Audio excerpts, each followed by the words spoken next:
Your father worked 35 years for General Motors, retired at 62 with a pension that paid $3,400 per month for life. Healthcare included. Cost of living adjustments? No worries. The company promised to pay him until he died. He died at 81. GM paid him for 19 years. The pension worked exactly as promised. You worked 35 years for the state of Illinois. You're 62 now. The state promised you a pension of $4,200 per month for life. It's in your contract, protected by the state constitution, guaranteed. But Illinois pension funds are 39% funded. They have 39 cents for every dollar they owe you. The math says your pension will be cut to $600 per month, if you're lucky. And there's nothing you can do about it. Because the promises made to you and to 200 million workers globally were based on assumptions that are mathematically impossible. When your father retired in 1985, the average retiree lived 14 years. The pension had to pay for 14 years. Today, the average retiree lives 24 years. Your pension has to pay for 24 years. That's 71% more years on the same contribution base. When your father's pension was designed, there were 5 workers paying in for every retiree taking out. Today, there are 2.5 workers per retiree. By 2040, there will be 1.8. When your father's pension was funded, they assumed 8% annual returns. They've gotten 4.2% for the last 15 years. The compound difference is catastrophic. The pension system was designed for a world that no longer exists. People dying younger. More workers per retiree. Higher investment returns. Steady economic growth. None of those assumptions hold anymore. And here's what nobody tells you. The people who run pension funds know this. They've known for 20 years. They have the actuarial tables. They've seen the funding ratios collapse. They know the math doesn't work.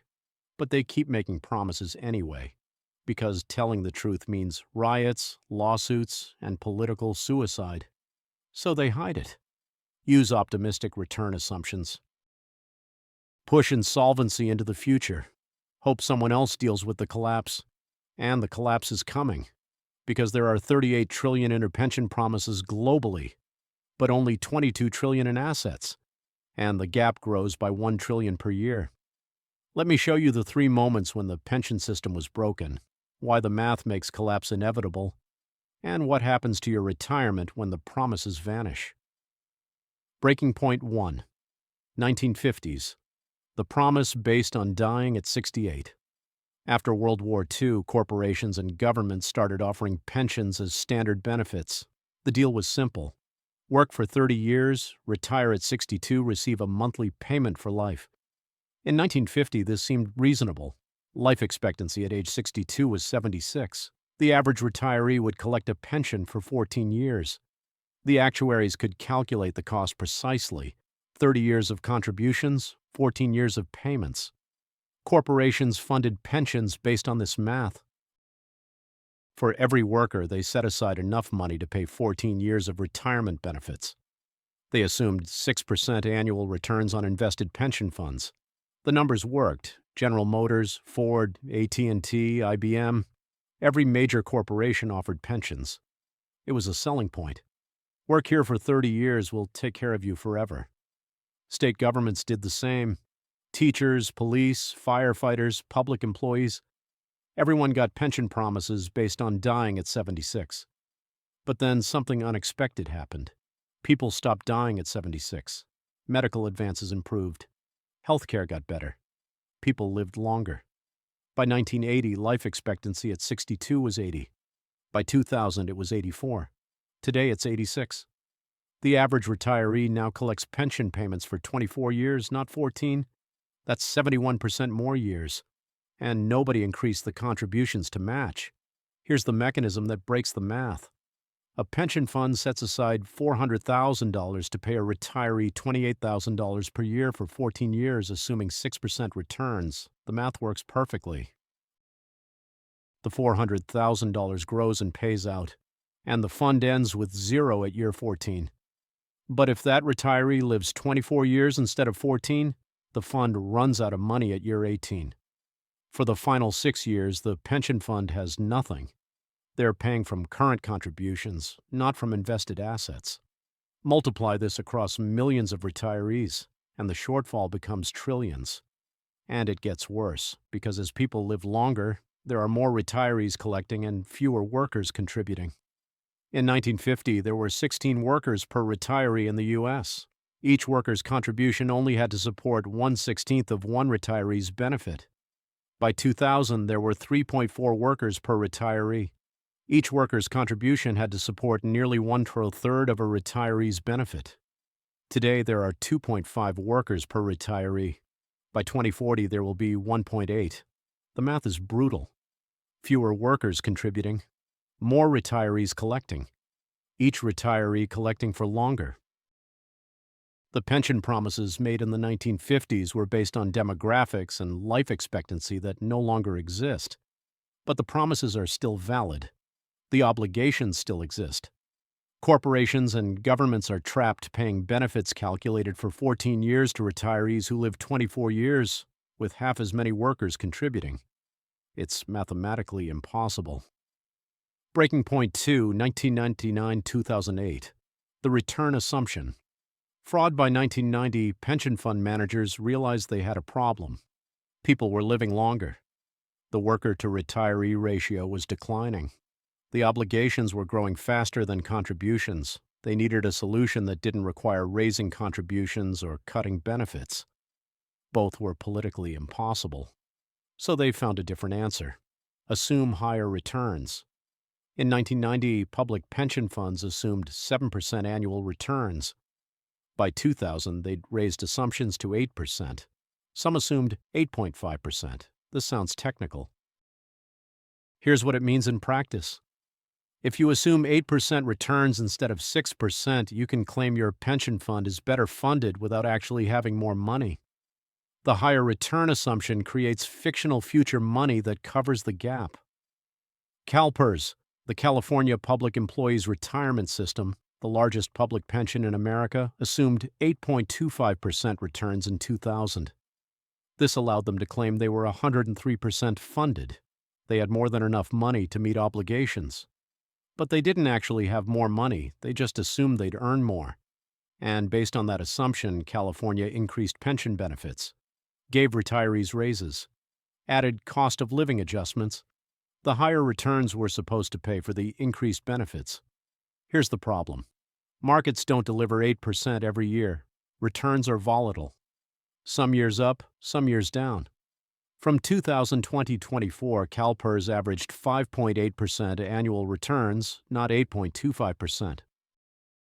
The compound difference is catastrophic. $100 million at 8.25% for 24 years becomes $689 million. $100 million at 5.8% for 24 years becomes $375 million. That's a $314 million shortfall on every $100 million invested.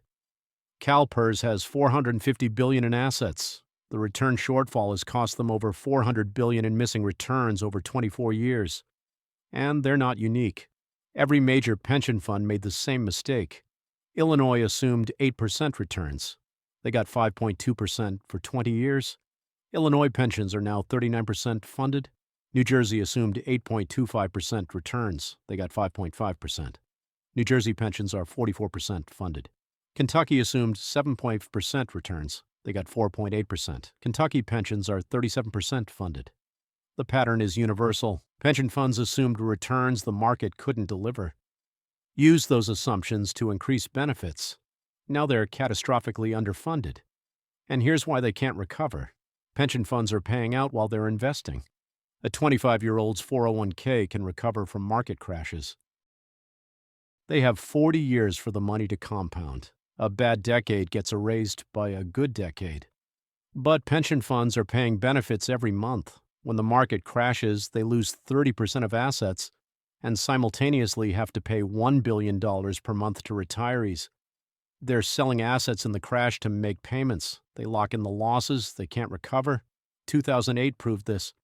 CalPERS lost 28% of its value, dropping from $260 billion to $187 billion, but they still had to pay $13 billion in benefits that year.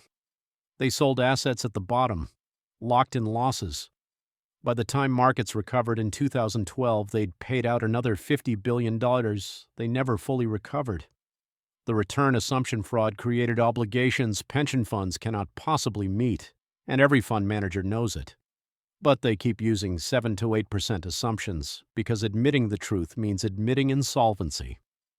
Breaking point. 3. 2010-2024 The contribution. Holiday trap. By 2010, pension funds were severely underfunded. The 2008 crash had destroyed 30% of assets. Return assumptions were proving too optimistic, and obligations kept growing. Corporations and state governments were supposed to increase contributions to close the gap. Instead, they did the opposite. They stopped contributing. Here's how the trap works. When pension funds are underfunded, corporations and governments are required to make additional contributions to restore funding levels. But making those contributions is expensive. Corporations don't want to reduce profits, states don't want to raise taxes, so they use accounting tricks to avoid contributing. The most common trick, smoothing. Instead of recognizing the 2008 losses immediately, spread them over 10-15 years. This creates the illusion that the fund didn't lose as much, which means smaller required contributions. Illinois owed $44 billion in pension contributions from 2010 to 2024. They contributed $8 billion. They skipped $36 billion in required payments. New Jersey owed $28 billion, contributed $11 billion, skipped $17 billion. Connecticut, Pennsylvania, Kentucky. Every state with a pension crisis skipped decades of required contributions. Corporations did the same. General Electric froze their pension in 2012 and stopped contributing. Boeing stopped in 2014. Lockheed Martin stopped in 2016. They claimed the pensions were overfunded based on optimistic return assumptions, so they didn't need to contribute. Then when returns came in lower, the pensions were suddenly underfunded. But by then, the corporations had saved billions by not contributing. And here's the mechanism that makes recovery impossible. Compound interest works both ways. If you skip a $1 billion contribution today, assuming you'll make it up in 10 years, that's not just $1 billion you're missing. It's $1 billion plus 10 years of compound returns. At 7% returns, $1 billion becomes $197 billion in 10 years. So, skipping a $1 billion contribution today creates a $1.97 billion hole in 10 years. Illinois skipped $36 billion in contributions. With compound returns, that's a $70 billion hole in their pension fund. And they can't make it up, because making a $70 billion contribution would require doubling state taxes. Politically impossible. So the hole just grows. Every year they skip contributions, the shortfall compounds. This is the contribution holiday trap. Governments and corporations skip payments when funds are in trouble. The skipped payments make the trouble exponentially worse. But admitting they should have paid means admitting insolvency. So they keep pretending everything is fine. Keep using optimistic assumptions, keep skipping contributions, and the collapse date gets closer. The global pension crisis by the numbers. Now let me show you why the collapse is mathematically certain. United States public pensions, $4.5 trillion in assets, $6.5 trillion in obligations, $2 trillion underfunded. Corporate pensions, $2.8 trillion in assets, $3.4 trillion in obligations, $600 billion underfunded. Social Security, $2.8 trillion in the trust fund, $22 trillion in unfunded obligations. Europe, UK pensions, $1.7 trillion shortfall. Germany state pensions, $3 trillion underfunded. France pension system, $60 billion annual deficit. Japan, government pension fund, $1.4 trillion in assets, $3.8 trillion in obligations. Will be insolvent by 2030 based on current demographics. China, local government pensions, $750 billion underfunded. National social insurance, facing $9 trillion shortfall by 2050. Total global pension shortfall, $16 trillion today, growing to $30 to $40 trillion by 2050. And here's why it can't be fixed. Demographics are locked in. Birth rates are below replacement in every developed country. The worker-to-retiree ratio will keep declining. Nothing can change this for 30 years. Returns can't increase. Stock markets are at all-time highs. Bond yields are low. There's no asset class that can reliably deliver 8% returns for 30 years. The return assumptions are fantasy. Contributions won't increase. Corporations won't voluntarily give billions to pension funds.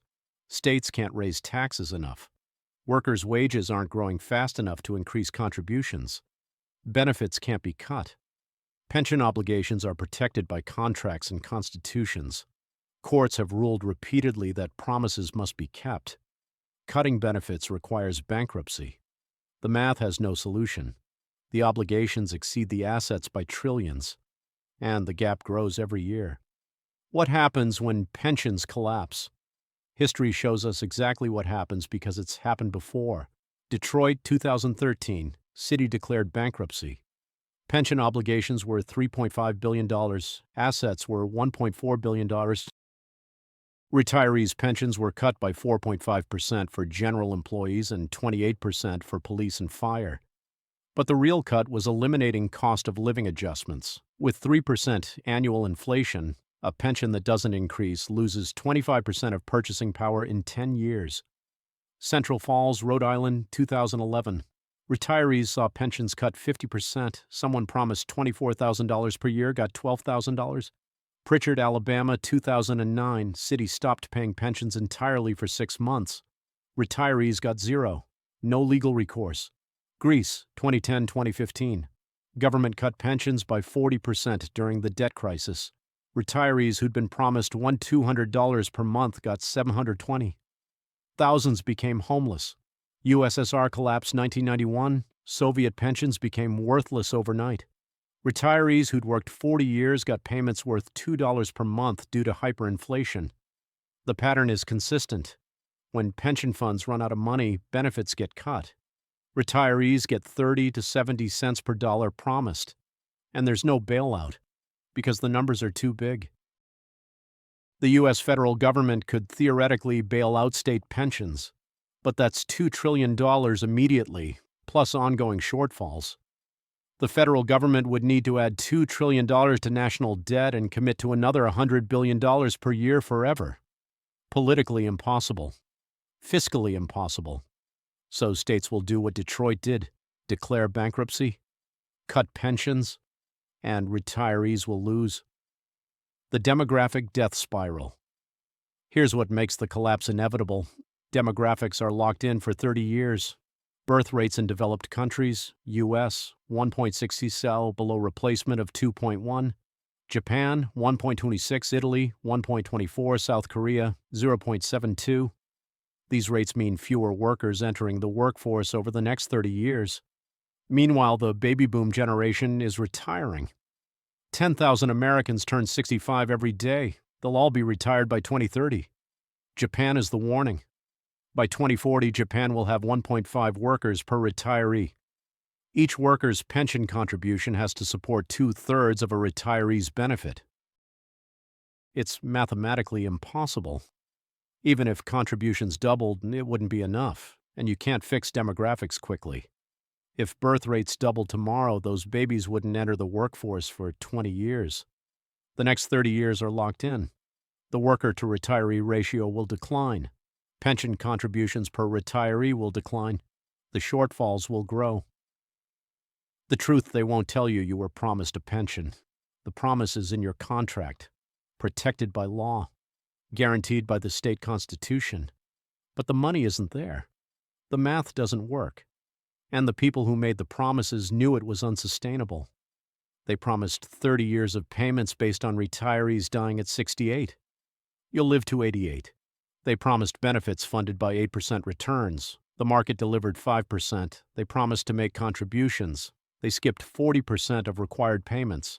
They created $38 trillion in obligations with $22 trillion in assets. And the gap grows by $1 trillion per year. When Detroit declared bankruptcy, retirees learned that pension promises aren't really guaranteed. Constitutional protections don't matter when there's no money. The judge ruled that Detroit could cut pensions because the alternative was eliminating all city services.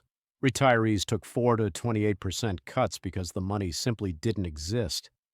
This is coming to Illinois, New Jersey, Connecticut, Kentucky, and dozens of other states. The pension shortfalls are too large to fix. Bankruptcy is inevitable. Benefits will be cut, and there's nothing you can do about it. Because the promises made to you were based on assumptions that were lies from the beginning. If this changed how you see your pension, if you finally understand why the promises can't be kept, then you're starting to see what comes next. Subscribe if you want to understand what happens when 38 trillion in promises becomes 20 trillion in payments, because they're not going to announce it in advance.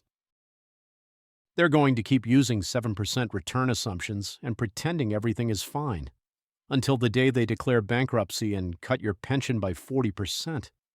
And by then it will be too late. The math was always impossible. The demographics were always locked in. The collapse was always inevitable. They just didn't tell you.